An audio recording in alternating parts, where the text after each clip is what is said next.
Genesis 8, die vloedwater sak. Maar God het gedink aan Noag en al die mense en diere by hom in die ark. Hy het 'n sterk wind oor die water laat waai en die watervloed het begin afneem. Die onderaardse waterbronne het opgehou om uit te borrel en die stortreën het bedaar. Geleidelik het die vloedwaters gesak. Na 150 dae het die watervlak so gesak dat die ark op die Araratberge vasgesit het, 5 maande nadat dit begin reën het. 2,5 maande later het ander bergspitse sigbaar geword na mate die water gesak het. 40 dae later het Noag die venster wat hy in die ark gemaak het oopgemaak en 'n kraai uitgelaat. Die kraai het heen en weer gevlieg totdat die aarde droog was. Daarna het hy 'n duif uitgelaat om te kyk of daar enige droë grond was, maar die duif kon nêrens gaan sit nie, omdat die water nog te hoog was. Daarom het hy na die ark toe teruggekom. Noag het sy hand uitgesteek, die duif gevang en dit weer in die ark ingebring. 7 dae later het Noag weer die duif uitgelaat. Teen die aand was die duif weer daar met 'n vars olyfblaar in die bek. Noag het besef dat die water nou al heel wat gesak het. 'n week later het hy nog 'n keer die duif uitgelaat, maar hierdie keer het die duif nie na hom toe teruggekom nie. Toe Noag 601 jaar oud was, 10,5 maande nadat die vloed begin het Noag die luik van die ark oopgemaak en gesien dat die aarde besig was om droog te word. Nog 2 maande het verbygegaan en uiteindelik was die aarde droog genoeg. Toe sê God vir Noag: "Gaan nou uit die ark, jy en jou gesin. Laat al die diere en voëls uit sodat hulle kan vermeerder en oor die aarde versprei." Noag en sy vrou, sy seuns en hulle vroue het toe die ark gegaan, asook al die verskillende soorte diere en voëls. God se verbond met Noag. Noag bou toe 'n altaar vir die Here en offer daarop van die diere en voëls wat vir hierdie doel bestem was. Die Here het die offer aanvaar en vir hom gesê: "Ek sal nooit weer die aarde vervloek weens die mense oortredings nie. Immers, die mense gedagtes is boos van sy jeug af. Ek sal nooit weer al die lewende wesens so vernietig nie. Solank as die aarde bestaan, solank sal saaityd en oestyd, koue en hitte, winter en somer, dag en nag bly voortbestaan." Genesis 9. God het Noag en sy seuns geseën en vir hulle gesê: "Julle moet meer word deur baie kinders te hê en so die aarde te vul. Al die diere, groot en klein, asook al die voëls en visse sal vir julle bang wees. Ek stel hulle tot julle beskikking. Benewens die groen plante mag julle hulle ook eet. Maar geen dier mag geëet word sonder dat die lewensbloed eers uitgeloop het nie. Wanneer 'n mens doodgemaak word, eis ek rekenskap, of dit nou 'n dier is of 'n medemens wat dit veroorsaak. Elkeen wat sy medemens doodmaak, moet met die dood gestraf word. Iemand wat 'n mens doodmaak, moet beslis self ook doodgemaak word, omdat God die mens na sy beeld gemaak het. Soos reeds gesê, moet julle meer word deur baie kinders te hê, sodat julle die aarde kan vul. God het met Noag en sy seuns gepraat. Ek sluit 'n verbond met julle en julle nageslag, as ook met die diere wat saam met julle is, die voëls en makdiere en wilde diere, met almal wat uit die ark gekom het. Ek onderneem dat ek nooit weer 'n vloed sal stuur om alles wat lewe dood te maak en die aarde te verwoes nie." God het bygevoeg: "Om dit te bevestig, gee ek aan julle en alle lewende wesens 'n teken van hierdie onderneming wat vir altyd sal geld. Die reënboog wat ek in die wolke gesit het, sal die teken wees van hierdie blywende ooreenkoms met die aarde. Wanneer ek die wolke in die lug laat saampak en die reënboog verskyn, sal dit my herinner aan my verbond met julle en alle lewende wesens wat daar nooit weer 'n vloed sal wees wat die hele lewe vernietig nie. Sodra ek die reënboog in die wolke sien, sal ek herinner word aan die blywende verbond tussen my en alle lewende wesens op aarde." God het dit vir Noag herhaal: "Dit is die teken van my verbond wat ek met alle lewende wesens op aarde aangegaan het."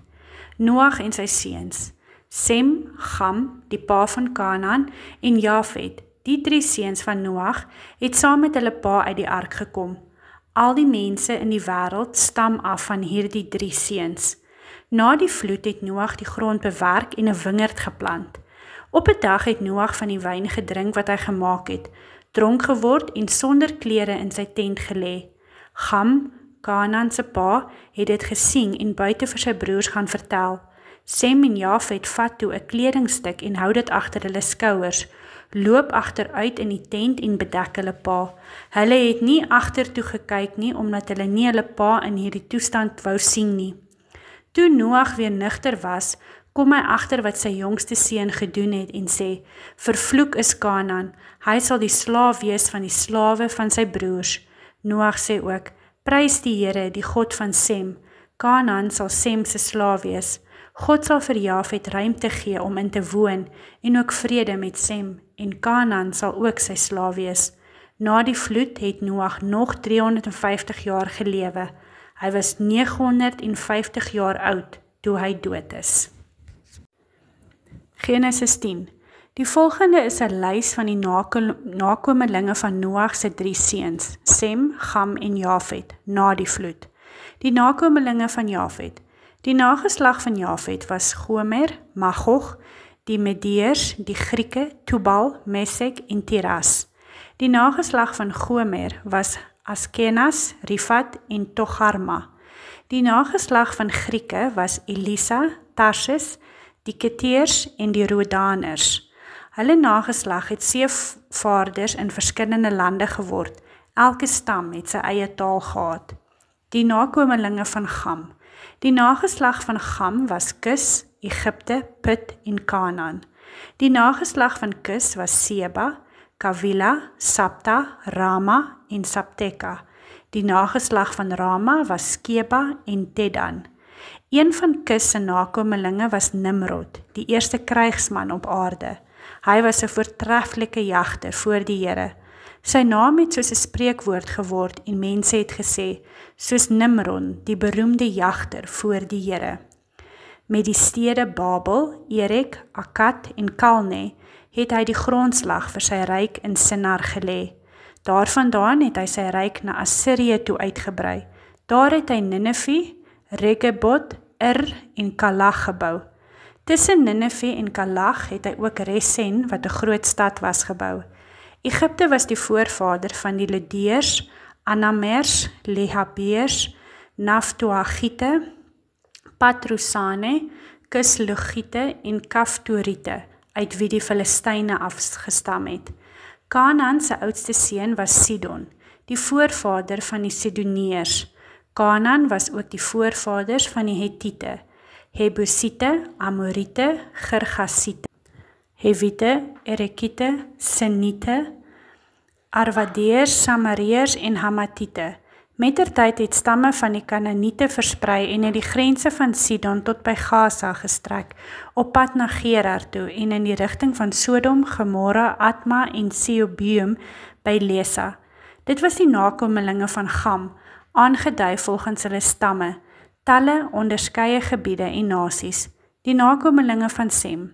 Vir Sem, wie sy ouer broer Jafet was, is daar ook kinders gebore. Sem was die voorvaders van die Hebreërs.